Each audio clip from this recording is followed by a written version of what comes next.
Hi, I'm Arijit, and I'm an artist. I come from India, but at this moment I'm living in Germany, like moving back and forth between Germany and India.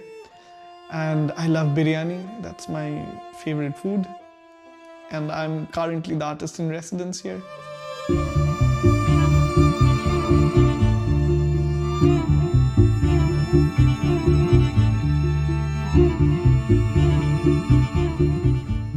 It's a very interesting position, like when you ask where are we at, because what really happens in a lot of things that I want to do, or what I'm generally trying to do, like I think there are two versions of me. One is extremely pragmatic, one that looks into reality with the spectrum that it should be looked at, that things are real. There is no higher spiritual upliftment that is going to happen, and we have to deal with the world that we are in. And but there is also another side of me that believes in active participation of imagination in the world that we co-inhabit. Um, so there are works like How Political Is Your Curry, which is extremely pragmatic, which is talking about a lot of situations that one goes through, or right, and more to the right. These lecture performances are a direct discourse of like how we are engaging with the world, and whereas these larger murals or these dresses or the works that I do actually with a lot of people is um, is an active engagement of imagination, I would say, because I grew up watching films, a lot of films. I was not allowed to go to a theater by my parents, but they allowed me to watch films, a lot of films, like from Kurosawa to Ray to Majid to a lot of people, uh, and that kind of shaped how I looked at the world, and also a lot of literature. I grew up with a lot of literature, but growing up, one thing I realized that there is a fascination towards doom, and that much later, when I came to Europe in 2019, I realized that this notion of doom becomes very important, because it comes from these ideas of Judgment Day or Qiyamah, or these forms of uh, thinking that everything will go with a bang, like how our lives will end. But what happens a lot of times is that like the world changes very slowly, and in this process what has happened is that like a lot of popular media actually has effectively engaged in developing a military complex. They have normalized violence, they have normalized a lot of state oriented apparatus that we know as extremely violent, and also they have used climate crisis in such a way that there is a scope of only a very few to survive. Like, let's look at the Marvel films for a bit, which is a very interesting point of reference for me, because if you look at Marvel films, there is not so much of blood when a person is killed or when a person goes away. Like there is, if you remember the end game, there is this conversation about genocide.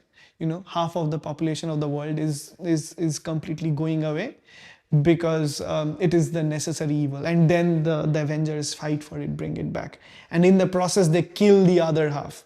So if you realize that there is no form of negotiation that pans out, there is no form of conversation that generates. So what it does is that it kind of makes us believe that violence is acceptable, violence is quite necessary to some extent. When it happens from the side of the oppressor to the oppressed.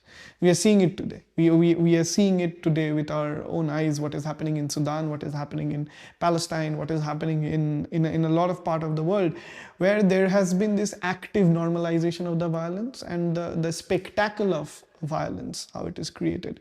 So my work comes out from a very different genre or different understanding, where I'm much more invested in imagining futures that that kind of changes the status quo.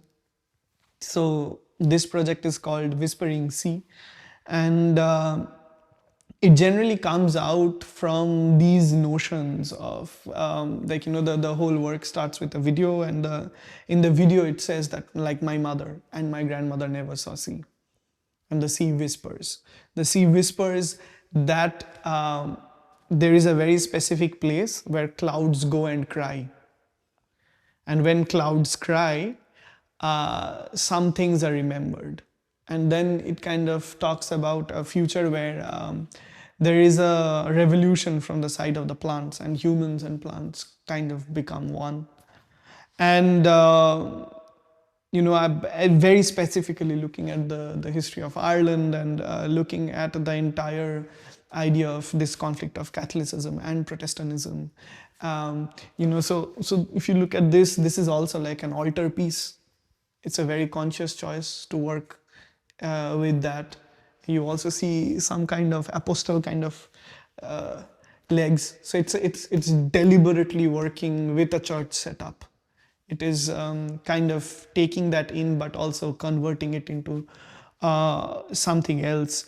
The major idea is to also remind people that other realities are possible. Climate doom, we are definitely going through a climate catastrophe. I do not believe in the word climate crisis, even though I used it, but I believe in the notion of climate catastrophe. So what would happen to the subalterns, the oppressed people? Would they just disappear? No, they would not disappear. They would survive. They would survive way, way better than the super rich. And I think my work is about that. This whole space is about that. This whole space is about this understanding of what do we actively don't want to engage in. So like, if you look at the figure over here, it's also like, playing with the church imagery, and very specifically understanding the history that we are in. It's actually one of the characters which is half human, half plant, but is being tortured and murdered. It's a very brutal image, but you also see that, in this idea of Catholicism, there is pain, there is so much of these things. So it's kind of that, but there is also this environment. There is this environment where human, non-human things live. There will be 3 sculptures, kind of things which are coming over there, which are also hybrid. I'm not interested in creating things that are eternal. The sea doesn't care if there is a footprint on the seashore. It goes away within a second. Why would I? I am very much interested or invested in things that are temporary, that will go away. And that's one of the reasons for me to paint on walls. Then it can be like moved off, scraped off. That's a very interesting process, because this whole process of painting walls and stuff, this kind of started happening from my 3rd year in bachelor's. I broke a part of my college and put concrete on that side, and in the end I had to like repair it. Then in my master's, I painted like the whole place. That was the first time I could do it, and I had to like go back and omit everything. So I'm actually quite excited about this process of this being completely gone, because this is speculation. This whole work is about speculation. I don't want to build a church that will be there for eternity. I want people to go back with an idea, with a form of feeling, which might be good or bad, or I don't know, or really disgusting. But I want people to hold on to these things, these small, small moments, these small, small things. One thing I really very, very strongly believe is that doing what we do is one part of what we want to do, means like, I'm talking about all of these injustices, all of these things through my work. That is one thing. But if I don't go out in the street, If I don't participate as a citizen, there is no point of me doing any of this. And I really, really strongly believe that. I believe art can only change things when the artist is actively participating in changing the society. Not only by through their practices, but also by practicing as a citizen. That's a very important thing. That's exactly the point I believe that socially engaged art completely fails in a lot of cases, because they aspire to be so much more, but one also has to look into the origin of it. It happened during the Thatcherian era, where the social services were gone and artists were pushed into doing things, mostly in North America and Europe, and very specifically England and its other spaces. And I think it is quite important to remember that. And this idea of we can do good needs to kept a bit aside. If you do not participate in the society as a citizen, if you do not call out bullshit as bullshit, if you don't agitate, educate and organize, like Ambedkar would say, there is no point. Any artist at any point can change the society. You are silent about something and then you are vocal about something else. It doesn't work.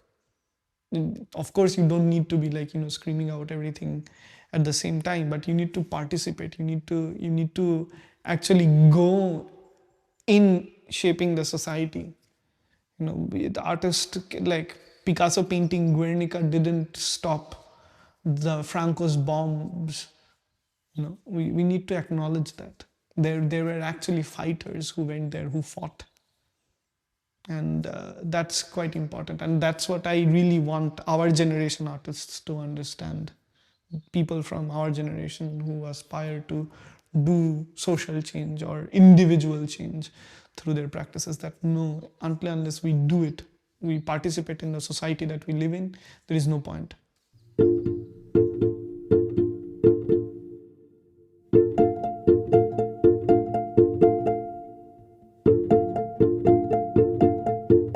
One has to realize that I don't work alone. I work with a lot of people. I also don't really like this idea of like collective where all the brains think the same and do the same work. I believe in a different kind of collective where different people do different works and we participate based on our own expertise.